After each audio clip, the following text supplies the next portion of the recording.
are watching Where Are They Now with your host, Dianne Hart. Now here's Dianne. Welcome to Where Are They Now? I'm your host, Dianne Hart, and this evening I have the absolute pleasure of interviewing a gentleman who is a singer, a songwriter, an actor, and also a member of the Miracles featuring Mark Scott. What an awesome gentleman, and that is Mr. Hassan Watkins. How are you this evening? Pretty good. How are you, Dianne? I'm doing just wonderful. Thank you so much for joining me. So we're going to just jump right in. So where are you from? I am from Detroit, Michigan. Okay, what schools did you attend? I attended Mumford High School and Henry Ford High, and I graduated from Mumford in '82. I know that you're a songwriter. Do you write for others? Yes, I do. When you're writing for other people, how do you decide? Do they ask you to write a particular type of song for them? How does that work? Well, it depends. It changes with different people. Like some people might come with a specific theme that they want for the song, and they want me to write it a certain way for them. But for the most part, they just trust me and say, make me a song. I need a song from you.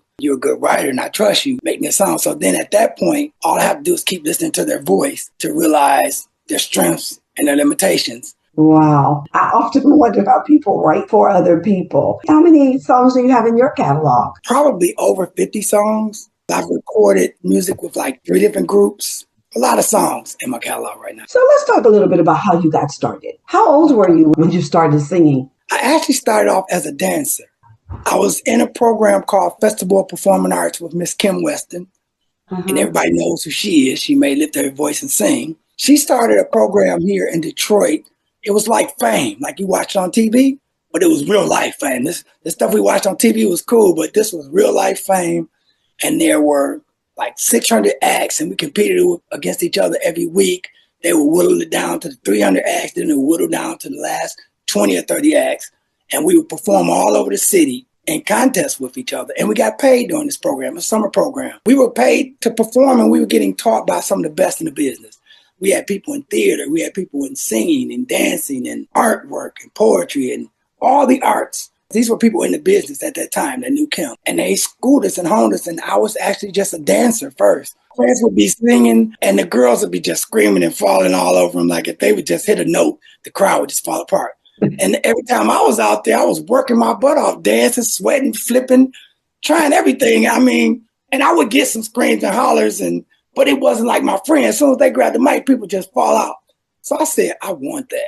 I started kind of teaching myself how to sing. And it was funny because I would go into the bathroom or different spots where these groups would be singing, and they would just walk out. Like, this guy, now you don't know what he's doing. Or they wouldn't take me serious. And then when I seriously started learning how to get it together, people still wouldn't take me serious, and they would walk out. And I was like, they just don't know. But those same people, oh, good be to God. I've done shows with some of them, many more shows than 90% of them, than most of them. It turned out to be a good thing for me. And all I could think about is all those people that walked out on me. Wow. So how old were you, do you think, when you finally got that opportunity? Oh, I think I started really singing at about 18, maybe. I was in the system, in the program for about 2 years. I was so unconfident in my singing that I started making funny songs. Like I would change the words to real songs to something silly, and I incorporated it into my dance routine. I give you a prime example. Instead of Cupid, I say, stupid, hold back your bow and let your arrow flow straight to the paper girl's heart for me. And people thought that was cute. And I just changed up a bunch of lyrics to a bunch of songs. And that's how I started. It started off as a joke, but then it got more serious. I still really dance in my shows a lot. If you come see me, you're going to get both. Oh, okay. Okay, so you say, I don't just sing, I still dance too. When I'm in the gym working out, I'm in front of those mirrors dancing. Practicing your steps for your next show. Yes, I know people in the gym probably think, what is this guy here for? This is not a dance studio, but I say, you give me some mirrors and give me some music, I'm working. Who do you think you were most influenced by? I would say Sam Cooke, So? Stevie Wonder, and Stevie Wonder. I was inspired by Stevie Wonder's writing, by Sam Cooke's delivery and his dictation. So let me ask you this. What do you think was one of your most remembered performances? I think my most profound performance truly was Sam Cooke. I didn't know he affected that many people. The people were just coming out in droves to see it. The older people really, they were crying and thanking me afterwards. And I guess it brought back so many memories and connections of their lives. it's funny too, because I was working for the state at the time. I did the play for Sam Cooke, and it started getting traction. Like Aretha Franklin was sick in the hospital, dying at the time. And they asked her, what do you want to do when you get out? And she said, all I want to do is see the Sam Cooke play. And that just blew us up. Before we know it, it was in every paper all across the country. And it just blew us up. And we got 11 shows signed up with us from different cities. And I'm thinking, okay, I'm about to quit. I'm done working for the state. Legal stuff happened, legal ramifications. The director and writer were sued about different things about the play, and they shut us down. I know we tore Detroit up, and we sold Detroit out, and we put the world on notice that it's talent here and that Sam Cooke is still alive and well in our singing. So now you went to the special program during the summer. Is that also where you began to act, or just where you danced? That's just where I danced and sang. My acting actually came from, believe it or not, my church. My church had a theater ministry. A director by the name of Robert Douglas had started putting on a lot of plays at my church. And I started doing them with them. But the plays blew up. They got so good, the other churches started using our plays as their fundraiser. So every week, our church was sold out. Then next thing I know, we were doing it downtown off of the waterfront. And I think that set the foundation for me to do Sam. Because I did about 8 or 9 plays with this guy, and they were all wonderful and all were big and just... Okay, so that's where the acting came in. I did a movie recently. I had a small part in the movie called The Cut. Got a couple of little extra bit parts in movies.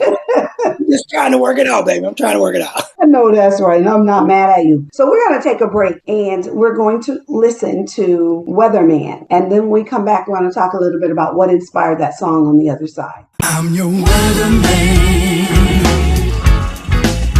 I'll make it rain. I'm your number 1 reporter, baby. I feel your pain. I got my wallet in my pocket, got my Tito's in my cup. I'll make it rain. I'm your weatherman, and I'll make it rain. I'm your number 1 reporter, baby, and girl, I feel your pain. I got my wallet in my pocket, and I got my Tito's in my cup. I'll make it rain. Remember when your rent was due? Who came through for you? Remember when your car was broke? Girl, I wasn't no joke. Tax time I told you off. I got you up in the loft, and all I wanted to do was lay there in your sauce. Girl, just tune on in. The weatherman is your friend. Don't you sweat the rain. I know what's on your brain. I'm your weatherman. I'll make it rain. I'm the number 1 reporter, baby, and I feel your pain. I got my wallet in my pocket, got my Tito's in my cup. I'll make it rain. I'm your weatherman, and I'll make it rain. I'm your number 1 reporter, baby, and I feel your pain. I got my wallet in my pocket, got my Tito's in my cup. I'll make it rain. Now what you gonna do when everybody's after you? Gas bill, car, no cell phone too. And I feel bad for you. I know what you need. The weatherman got you, see. It's cloudy and 63. Tune in and get with me. The weatherman, he bring the storm. He gon' keep your body warm. Sure enough, keep you turned up. I'm your weatherman. Now I'll make it rain. I'm your number 1 reporter, baby. Girl, I feel your pain. I Tito's in my cup, I'll make it rain. I'm your weatherman, and I can make it rain. I'm your number one reporter, baby, and I feel your pain. I got my wallet in my pocket, got my Tito's in my cup, I'll make it rain.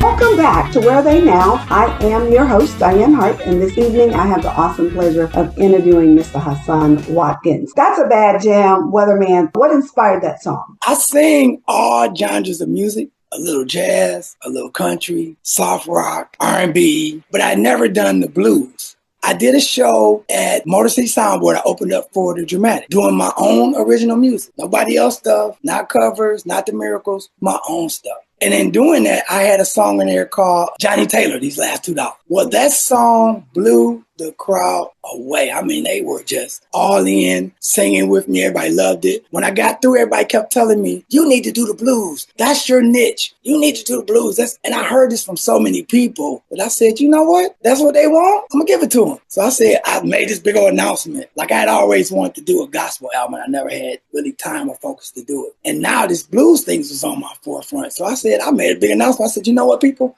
I'm in the process now of recording a blues album and a gospel album. So I did my first blues song, which is Weatherman. Now, mind you, I knew nothing about the blues at the time. I just happened to do that one song that blew up. Weatherman was kind of an experiment for me to do the blues. And it turned out pretty good. But I'll tell you, since then, I've gotten a whole lot better. And I can't wait for people to hear. First two songs, Weatherman's a little untraditional. My second one is straight old school traditional blues. Now I'm moving toward blues that are like more current, like King George type style. Love and soul. Yes, that's what I'm leaning into now. And I'm leaning into that heavy, and I'm so excited. You don't know how to get right to tell you about it because people don't know that I'm leaning that way. Put together a band for the blues period, and I'm gonna hit the world with this. They're gonna see a whole nother side of blues from Detroit. All righty then. I need you to call my music what it is. It's Southern soul. It's not blues. It's a mix of the two. You're right, and you're right. When I listen to it, you're right. Need you to say that. When I listen to it, I said it's not straight blues. It's kind of like R&B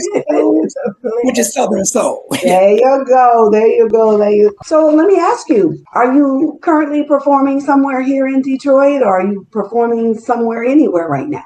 My performances have slowed down because I'm in the middle of focusing on recording. So I haven't been doing as much. And as far as the Miracles, we're going through transitions and the performances have slowed down. But it's kind of a good thing for me because it gives me time to focus on my own music. So now with the Miracles, you all have traveled all around the country, going to different places and all. We've sang all over the country. We opened up for a lot of great groups. Groups have opened up for us. We've been on a bunch of Motown shows with all the old school legends. I've met all of them. Never thought that would happen. Sometimes we'd be on stage and I just look over to the side and go, I can't believe that's such and such and such. I'm like, this group that I watched as a kid, I must say it's been a great experience. Mark Scott has really given me a great opportunity to expand my platform and meet some legends. And I learned from these cats. Like, we be on tour buses with these people, and I'll just pick their brains. I'll sit next to the oldest cat there, just talk to him. Because I need to know what got you there? How'd you sustain all this? What loopholes do I need to know? What snake pits are there waiting for me? I talk to all of them. Just say, what's really happening out here? Please help us. Help a brother to better understand. Help a brother out. Right. That is too funny. What's funny is you get these stars, and they get together and everybody got their ego and everybody supposed to be super. And they'll sit there quiet in the room and won't talk to each other. It might give each other a dap and that's it. Where I'll sit there and start asking you about your mama. I need to know everything. As you can see, I'm a talker. I'm not shy at all. And that's a good thing. Anybody in your family sing? Oh, yes. There's so many cousins and aunts. And I think I'm passing this on to my son now. Because he can sing even though he doesn't want to, but he has a voice. He just don't really want it. But if he wanted it, he could jump in deeper than me. I know, kids, you got to let them do what they're going to do. Yeah, you do. But hey, you got to bring him around music a lot. Just keep him immersed in it. Yeah, he has natural talent. He's going to gravitate to it, no question about it. Right. I think it's going to pull his heart whether he wants it or not. Yeah, because he has it naturally. You don't even have to go out and go hire somebody to help with your voice and train you. All you got to do is say, Dad, I'm ready. I'm sure at the right time, he shall do just that. Have you performed anything with him? Yeah, well, he's actually in a couple of my videos. Yeah, he started off playing drums. Then he learned horn in school. And he learned how to read music through the saxophone and different instruments, horn instruments. And I've placed him in a couple of my videos playing drums. So at 20, he can say I'm in 2 videos already. So right. I don't know if I could say that early. So you're not so sure you could have said that, huh? Right. I had to work hard to get mine. So let me ask you this. Besides music and acting and dancing, are you involved in any other type of business? Yes. I actually have a business called We Do Weddings. I can marry people. I can officiate weddings. And I started that with my wife a few years ago. And we never really pushed it until now. Now it's starting to pick up something. I did my first wedding this summer, and it's picking up juice. The reason I picked doing weddings is because I believe that's one of my biggest strengths. Other than singing and dancing, my biggest strength to me is love. I'm big on love. I'm big on family. I'm big on uplifting your queen and your wife. I believe I can help any and everybody in their relationships except myself. I'm kind of bad with my own, but I'm great with everybody else's. One of those type deals. So yeah. Website name of it? I don't have a website as of yet. We're building it. But the name of the company is We Do Wedding. And how could somebody reach you now? At my email at HassanWatkins.com. I haven't got everything set up yet, but I have done a wedding and I did good. Let me ask you this. Will you sing at the wedding? If they actually pay me to, I will. Yeah. I haven't sang at weddings in years. I used to be a wedding singer, actually, me and my sister-in-law, but we stopped. They pay me extra money, sure, I'll sing at your Makes sense. Listen, you got to get all the money. I even play music. I play DJ, quite a few weddings on the side. Okay, yeah. But those are good things for people to know about you. Right, because I know which music to pick for the atmosphere. For your relationship, if I know about the two of you. We're going to take another break and we're going to play our second song, which was also written by you, and it's called The Morningside of Love. Can I add one thing before we leave? Both of these songs are not written by me alone. They're written by me and my writing partner, Mr. Kevin Knox, and I have to put his name out. Absolutely. Let's listen to Morningside of Love.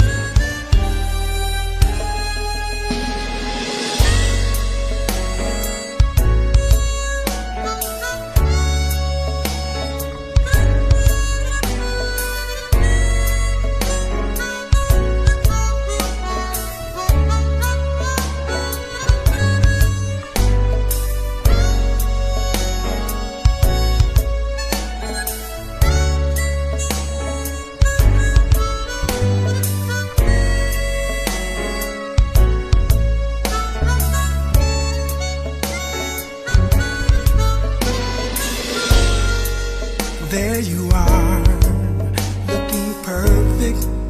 You've got all of my attention. You look so good to me. Eyes of intention, not to mention, you fulfill my fantasies. Like I said, you're looking good to me. Can I take you home and show you just the way you make me feel? 'Cause it feels so real. Don't you be afraid to drop your guards, 'cause baby, I'm for real. I'm so damn for real. I know you'll be there.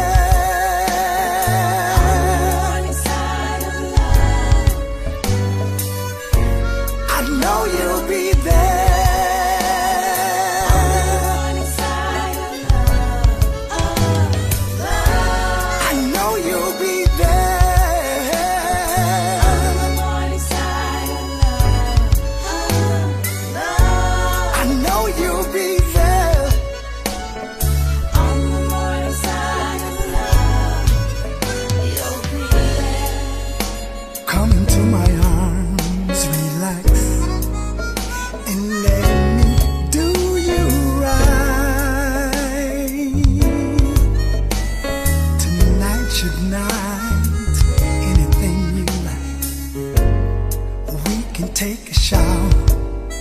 strawberries and champagne on the side. Does that sound like something you like? Loving, hugging, kissing.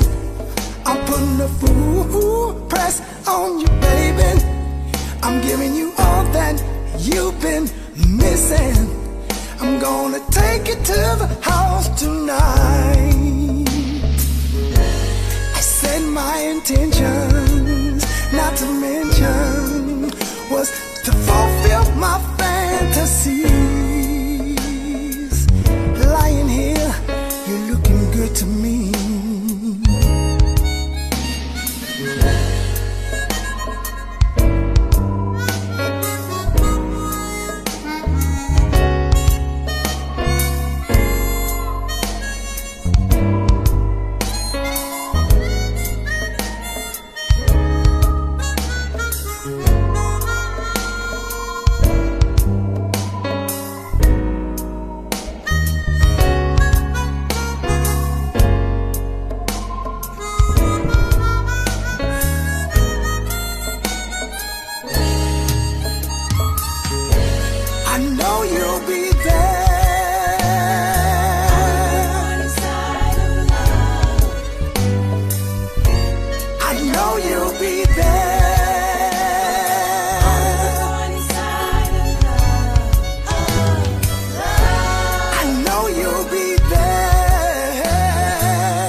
Welcome back to Where Are They Now? I'm your host, Dianne Hart. My special guest tonight is Mr. Hassan Watkins. Morningside of Love. What inspired that song? It's funny how sometimes you can write songs without a specific person in mind, but then it ends up, through life circumstances, connecting you to that person. Yeah. And that's what happened with this song. This song started out, my friend started writing it first, Kevin Knott, my writing partner. And then he got with me on it. And I'll tell you one thing about me. When I start a song, I don't just see the song. I actually see the words, the video, and color. So when he brought this song to me, I seen all of that. And I said, okay, this is what we're going to do. And after we finished the song, it made me think about, it's actually connected to my life. It's like me and my wife. It's actually connected to it. And I had no idea. I didn't know it was going to work like that. Right. But it actually did. In a previous interview, usually I always brag about when the songs are made for my wife or connected to my wife immediately. Mm-hmm. On this one, the first thing came out of my mouth, I said, this song was written before with my friend, didn't have anything to do with my wife. But I've learned after I've kept listening to this song and seeing the video, it is connected to her in love. It's the love we have for each other that every day on the morning side, when I turn over in the morning, if I can see her, I know my day is good. My life is good. My life going to be all right. I'm good. Just keep this woman in your life. That helps inspire, for me, Morningside Love. No, you're right. What a bad jam. It's definitely a bad jam. So you and your writing partner write a lot of songs together? Yes, we've written a lot of them together. He'll be my writing partner probably to the day I die. Probably write specifically for me better than most people. But we go hand in hand. Yeah, and I got to get that out there again. His name is Kevin Knott. All right, Kevin. All right, so let me ask you this. What advice would you give an up-and-coming individual in the music industry? For one, stay who you are. Don't let this business dictate who you are, how you do it, and in my mind, even what genre you do. Because they don't know. But a lot of times, you don't know. And you won't know until you touch on all these different areas to tell you what's best for you. Learn as much as you put into your craft of singing, playing an instrument, whatever you do. Put that same energy into the business of this music. You will learn that your talent will only take you so far. Your business can stymie you. Now, singing wise, I'm the most confident guy I know. You can't tell me I can't sing anything, any type of music, anywhere. I'm confident. But business wise, I don't have all the answers.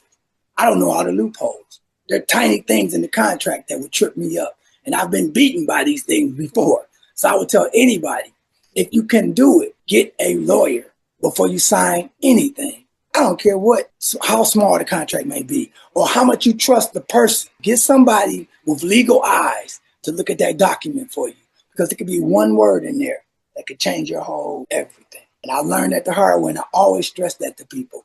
Learn the business of music too. And while I'm saying that, there's a book out called This Business of Music. It's been out forever. It's the Bible of music. Any questions you might have about the industry or any situation you're going through is probably somewhere in that book. And you can look in that book and get the information, and then you may need to still go to a legal counsel to break down what you're dealing with. But if you're in this business and you don't know nothing about this business and you don't have that book, you're going to bump your head.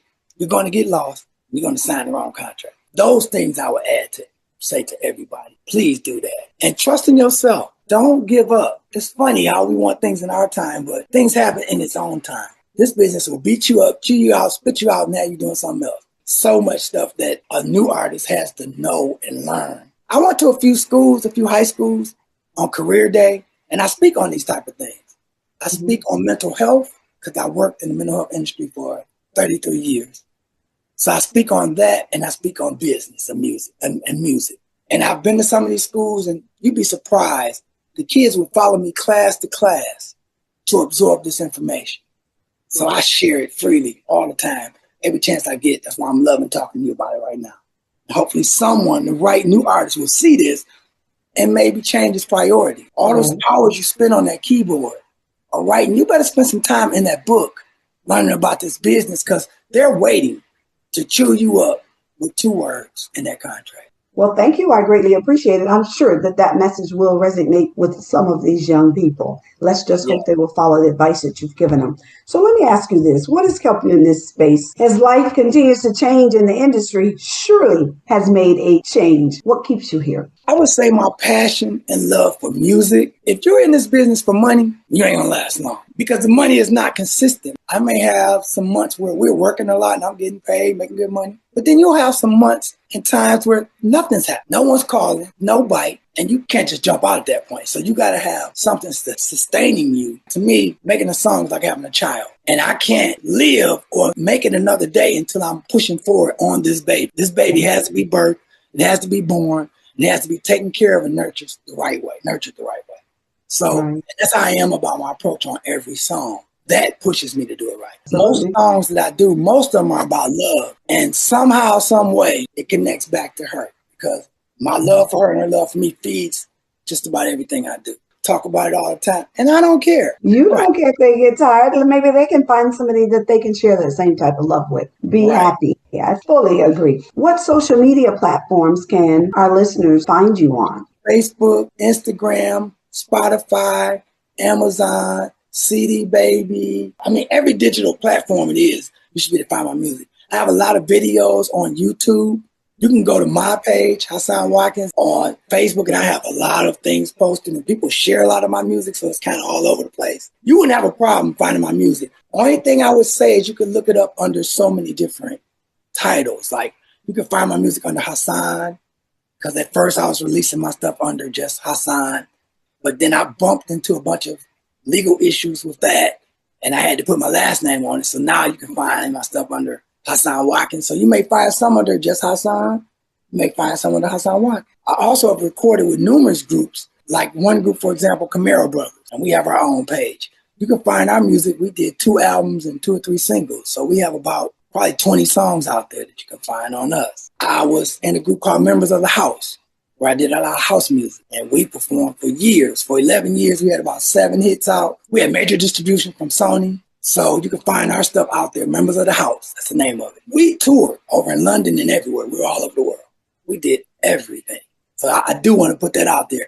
Check out Members of the House, Camaro Brothers, Hassan Watkins. Look up Mars Scott's Miracles. We have a couple of Christmas videos out there. We shall do just that. Wow. How time flies. I hear that little music in my ear. But let me tell you, this has been just absolutely phenomenal. I have truly enjoyed this interview. Thank you so much for sharing with me. So now it's our job to make sure that we pump this music up on the radio. Can I tell my people where they can find this live stream? Absolutely. Can you? No, I'd like you to tell them. Yeah, I just want to thank you for the opportunity for the interview. Can I thank you? I'd like to thank you for the opportunity. Just to say about how, like, behind the scenes, like before we even started, I love talking to you, interacting with you. Your spirit seems genuine and easy to connect with. And I love it because, like I said, I've seen some of these Where Are They Now on Facebook, and I enjoy them. But to be a part of it and to be connected to you one-on-one like this is a beautiful thing. You are great at what you do. You have a wonderful smile. Your spirit cuts through the internet. So, thank you so much. I really appreciate that. Whatever you've been doing, keep it up because I promise. T. Pablo helps to make that all possible. Yes. T. Pablo is a great guy. So you can watch Where Are They Now every Thursday night at 7:30 p.m. on Detroit Hot Television. Be sure to also listen to Detroit Hot Radio. You can also find me on The Opening Statement every Wednesday night at 7 o'clock on Tampa Bay TV, on Roku, on Lit TV Network. That's every Wednesday night. Don't forget to go to my YouTube page. It's at Dianne Hart 2126. Like and subscribe. Hit the bell, and every time we put up a new video, you'll be notified. Thank you, Dianne. You're welcome. Bye-bye.